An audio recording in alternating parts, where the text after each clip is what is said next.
आदरणीय मुख्यमंत्री योगी आदित्यनाथ जी के नेतृत्व में 2017 में बनी सरकार को आज 4.5 वर्ष पूरा हो गया है। हम सब जानते हैं कि इन 4.5 वर्षों में आदरणीय मुख्यमंत्री योगी आदित्यनाथ जी के नेतृत्व में प्रदेश में आमूलचूल परिवर्तन हुए हैं। सबसे बड़ी चुनौती हमारे सामने जब हमें उत्तर प्रदेश के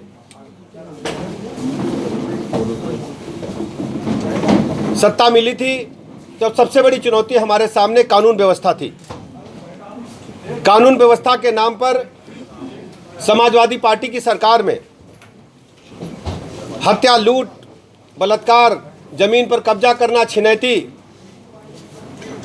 माताओं बहनों का घर से निकलना दूभर हो गया था। इन 4.5 वर्षों में भारतीय जनता पार्टी की सरकार ने कानून का राज प्रदेश में कायम किया है।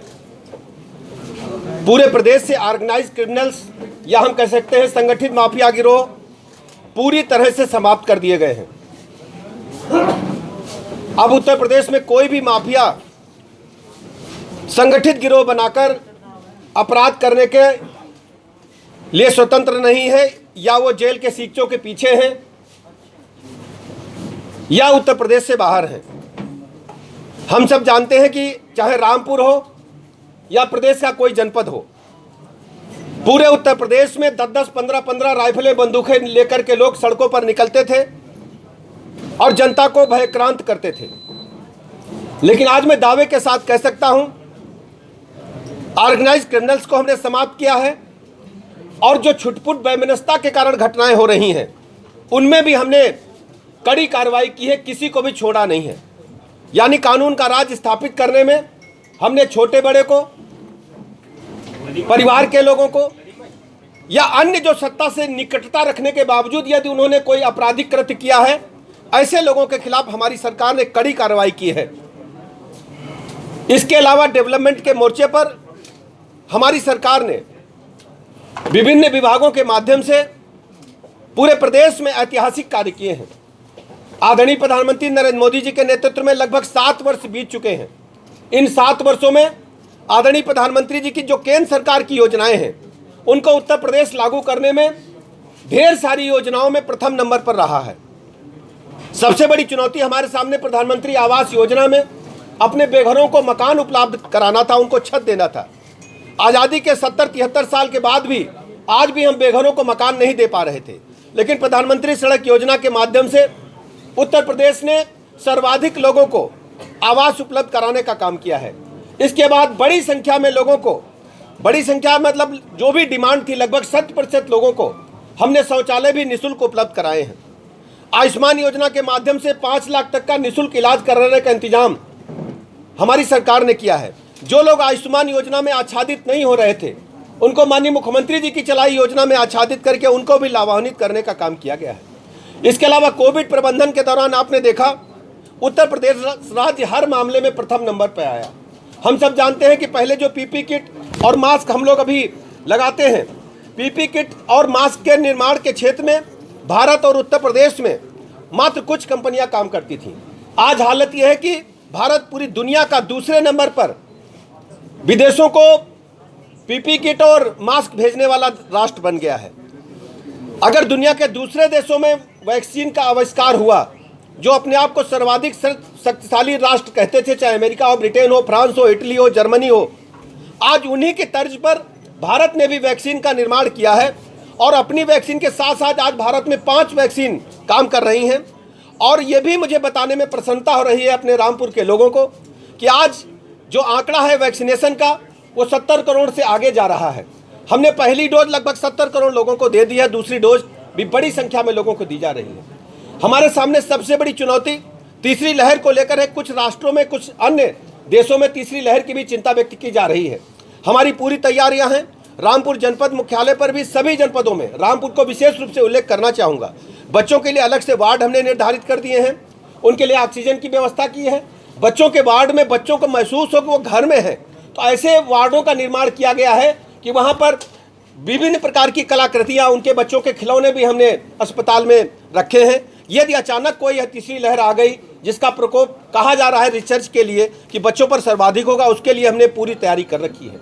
कोविड प्रबंधन में आदरणीय मुख्यमंत्री योगी आदित्यनाथ जी ने खुद पॉजिटिव होने के बावजूद भी लगातार वो ऑनलाइन सभी जिलाधिकारियों से बात करते रहे। इसके अलावा जैसे ही निगेटिव हुए पूरे प्रदेश के लगभग सभी जनपदों का उन्होंने स्वयं भ्रमण किया और यह तय किया कैसे कोरोना कंट्रोल हो। आज मुझे बताने में प्रसन्नता हो रही है, उत्तर प्रदेश के कोरोना प्रबंधन की चर्चा पूरे देश और दुनिया में है कि किस ढंग से उत्तर प्रदेश जो 24 करोड़ लोगों का प्रदेश है और हमसे 5 कंट्री हैं जो हमसे बड़े हैं, और उसके बावजूद भी उत्तर प्रदेश में कोरोना को हमने नियंत्रित किया है। रामपुर में हमने नियंत्रित किया है। रामपुर में सबसे बड़ी व्यवस्था यह थी कि हमारे पास जो हमारे मरीज तो थे ही, अन्य पड़ोसी जनपदों से मरीज हमारे पास आ रहे थे। मुरादाबाद के बड़ी संख्या में मरीज हमारे पास आते थे। मैं ऐसे अवसर पर अपने डिस्ट्रिक्ट एडमिनिस्ट्रेशन को भी बधाई देना चाहता हूं, उन्हें शुभकामनाएं देना चाहता हूं कि चिकित्सीय व्यवस्था उपलब्ध कराने में रामपुर में ऑक्सीजन के बारे में कभी कोई त्राही नहीं हुई, दवाइयों के बारे में कभी कोई संकट नहीं आया, लोगों को बेड्स मिलते रहे और हमने पड़ोसी जनपद के लोगों की भी सेवा करने का काम किया है। यदि हम पूरे जो केंद्र और प्रदेश सरकार की उपलब्धियां हैं यदि उनको हम बिंदुवार आपको बताएंगे तो बहुत समय जाएगा। कुछ प्रमुख बातों को आपके समक्ष हम रखना चाहते हैं। जनपद रामपुर के चतुर्मुखी विकास के लिए सरकार द्वारा विगत 4.5 वर्षों में विभिन्न अवस्थापना सुविधाओं पर 351 अरब 78 करोड़ 84 लाख की स्वीकृतियां जारी की गई हैं। विभिन्न क्षेत्रों में 114 बृहद निर्माण परियोजनाओं यथा महाविद्यालय, औद्योगिक प्रशिक्षण संस्थान, राजकीय पॉलिटेक्निक, इंटर कॉलेज, जूनियर एवं प्राइमरी स्कूल भवनों, छात्रावास, आंगनबाड़ी, नगरीय क्षेत्रों में नगरीय पुनर्गठन, पेयजल परियोजनाएं, ग्रामीण क्षेत्रों के लिए ग्रामीण परियोजनाएं, पेयजल परियोजनाएं, कॉमन सर्विस सेंटर, सद्भाव मंडप, विद्युत उपकेंद्र, सेतु निर्माण, बाढ़ सुरक्षा परियोजनाएं, ऐसी 843 संपर्क मार्गों का भी निर्माण की स्वीकृति प्रदान की गई है। इसके अलावा स्थानीय स्तर पर आय के स्रोत को बढ़ाने के दृष्टिगत 92 करोड़ की लागत से सद्भाव मंडप सांस्कृतिक सद्भावना केंद्र की स्वीकृति प्रदान की गई है। इसके अलावा विद्युत व्यवस्था को और अधिक सुदृढ़ किए जाने के दृष्टिगत बिलासपुर, अनवरिया, खरसौल में 3 विद्युत उपकेंद्रों के निर्माण के साथ जनपद में 1267.64 करोड़ की लागत से 765 केवीए के विद्युत उपकेंद्र एवं लाइन स्थापना कार्य माननीय मुख्यमंत्री जी ने अपनी घोषणा में सम्मिलित कर इसको स्वीकृति प्रदान की है। त्वरित आर्थिक विकास योजना के अंतर्गत भी लगभग 49 संपर्क मार्गों का कार्य पूर्ण कराया गया है। माननीय मुख्यमंत्री जी द्वारा 18.72 करोड़ की लागत से एक राजकीय पॉलिटेक्निक बनाने की भी घोषणा की गई है। इसके अलावा विधानसभावार कुछ विशेष बातें उनके समक्ष आपको रखना चाहता हूं। बिलासपुर में 18 करोड़ 50 लाख की लागत से 8 परियोजनाएं पूर्ण की गई हैं। 14 अरब 86 करोड़ 86 लाख की लागत से 21 परियोजनाएं निर्माणाधीन हैं। 9.04 करोड़ की लागत से 3 परियोजनाएं स्वीकृत हैं या प्रस्तावित हैं। विधानसभा चमरौआ में पूर्ण परियोजनाएं 10.17 करोड़ की लागत से 4 परियोजनाएं पूर्ण, 262 करोड़ की लागत से 10 परियोजनाएं निर्माणाधीन हैं। विधानसभा क्षेत्र मिलक 15 करोड़ 22 लाख की लागत से 7 परियोजनाएं पूर्ण हैं। 82 करोड़ 29 लाख की लागत से 14 परियोजनाएं निर्माणाधीन हैं। 4 करोड़ 94 लाख की लागत से 3 परियोजनाएं स्वीकृत हैं या परिप्रस्तावित हैं।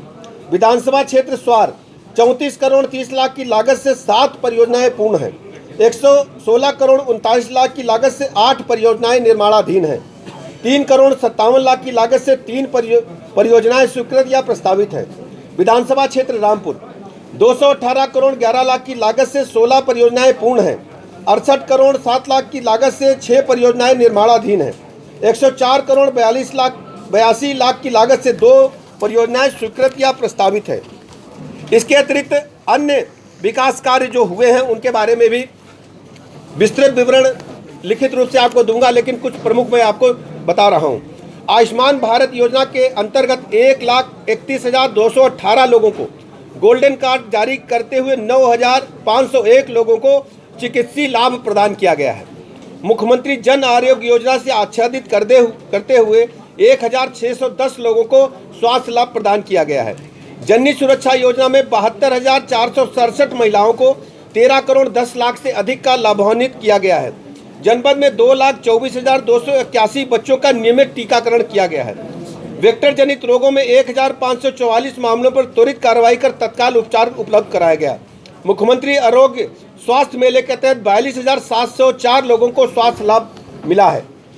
प्रधानमंत्री आवास योजना ग्रामीण में 59,42,04,000 की धनराशि 4,992 आवास निर्मित कराए गए। वर्ष 2021-22 में 706 आवास स्वीकृत किए गए हैं।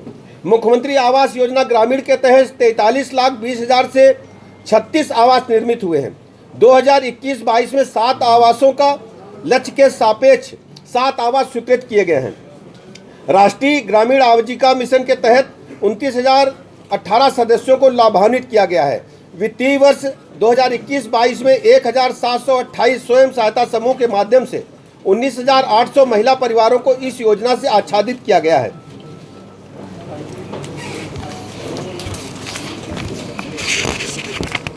कोविड-19 के दौरान चयनित 80 समूहों के 598 सदस्यों द्वारा 4,67,219 मास्क तैयार किए गए।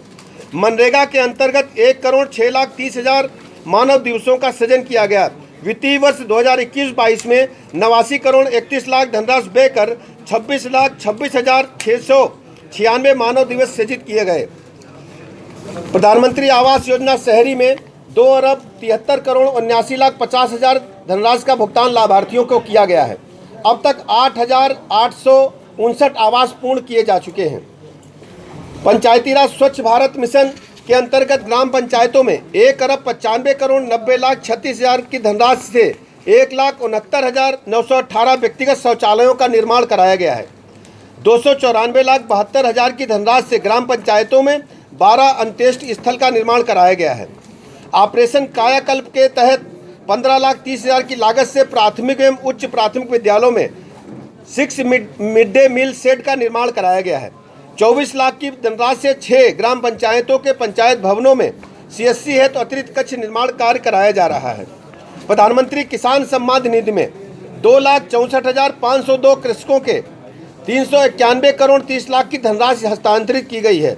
किसान क्रेडिट के माध्यम से कृषकों को 113,98,45,00,000 का फसली ऋण वितरित किया गया है। फसल ऋण मोचन योजना के अंतर्गत 64,259 कृषकों का 366,72,00,000 फसली ऋण माफ किया गया है। आपको याद होगा जब सरकार बनी थी तो पहली कैबिनेट का पहला फैसला यही था। तो रामपुर जनपद में ऐसे 64,259 किसानों का फसली ऋण माफ किया गया। प्रधानमंत्री फसल बीमा योजना के अंतर्गत 21,341 किसानों को 12,91,00,000 का बीमा क्लेम दिया गया। 51,260 किसानों को 15,81,73,00,000 का गन्ना मूल्य भुगतान किया गया। 1,356 कृषकों को उन्नत कृषि यंत्र उपलब्ध कराते हुए 7,64,90,000 का अनुदान DBT के माध्यम से कृषकों को दिया गया। मुख्यमंत्री सामूहिक विवाह योजना के अंतर्गत 2,272 लाभार्थियों को कुल 10,95,37,000 की धनराशि से लाभान्वित किया गया। राष्ट्रीय वृद्धावस्था पेंशन योजना के अंतर्गत 50,198 लाभार्थियों को 1,11,90,00,000 की धनराशि वितरित की गई। अत्याचार उत्पीड़न योजना के अंतर्गत अनुसूचित जाति जनजाति वर्ग के 430 लाभार्थियों को 4,49,43,000 की धनराशि सहायता प्रदान की गई। राज्य सरकार की छात्रवृत्ति के अंतर्गत सामान्य एवं अनुसूचित जाति जनजाति वर्ग के छात्र छात्राओं को 23,46,61,000 की धनराशि प्रदान की गई। इसके अलावा समाज कल्याण की विभिन्न योजनाएं प्रमुख रूप से 83,94,000 की धनराशि से 1,169 दिव्यांगजनों को कृत्रिम अंग सहायक उपकरण प्रदान किए गए।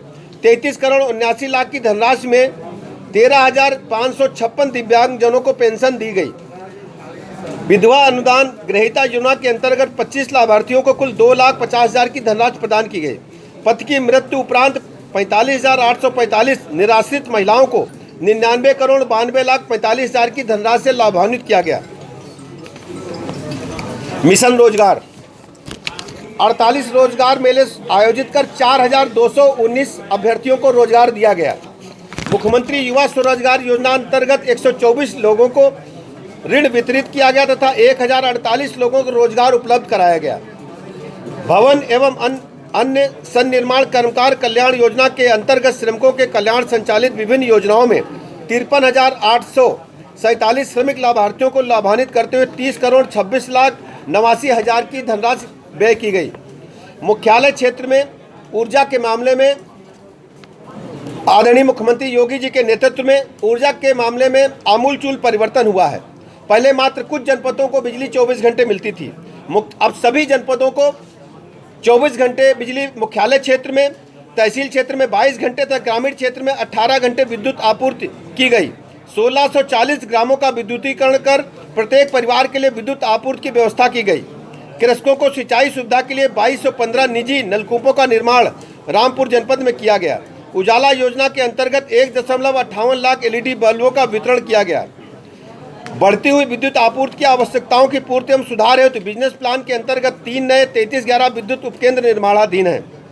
टीकाकरण के अंतर्गत आंगनबाड़ी केंद्रों के माध्यम से VHSND सत्र पर गर्भवती महिलाओं एवं 6 वर्ष के बच्चों का संपूर्ण टीकाकरण कराया जा रहा है। भूमाफियाओं के विरुद्ध कार्रवाई, 147 भूमाफियाओं तथा अतिक्रमणकर्ताओं के विरुद्ध कार्रवाई करते हुए 1736 मामलों का निस्तारण कराकर 639.76 हेक्टेयर भूमि को अतिक्रमण से मुक्त कराई गई है। नारी सशक्तिकरण के उद्देश्य से बेटियों को सरकारी तंत्र से रूबरू कराने विभिन्न विभागों द्वारा संचालित योजनाओं के क्रियान्वयन तथा उनमें अपने कैरियर के प्रति सकारात्मक सोच विकसित करने के उद्देश्य से जनपद की कमान बेटियों के हाथ कार्यक्रम का आयोजन किया गया, जिसकी प्रदेश स्तर पर सराहना की गई। सभी जनपदों में कार्यक्रम आयोजित कराए गए। रामपुर विकास प्राधिकरण द्वारा बनाए गए शहीद स्मारक को देश के लिए अपना सर्वस्व न्यौछावर करने वाले जनपद के अमर बलिदानियों को समर्पित किया गया। इसके अलावा रामपुर जनपद के डेवलपमेंट के लिए ढेर सारी योजनाएं हैं। मैं जिलाधिकारी महोदय से कहूँगा, आपको एक एक प्रति उपलब्ध करा देंगे। रामपुर जनपद का चतुर्मुखी विकास को, इसके लिए हमारी सरकार प्रतिबद्ध है, कटिबद्ध है।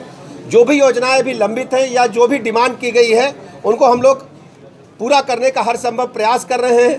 इन्हीं लफ्जों के साथ मैं अपनी बात समाप्त करता हूं। बहुत बहुत धन्यवाद।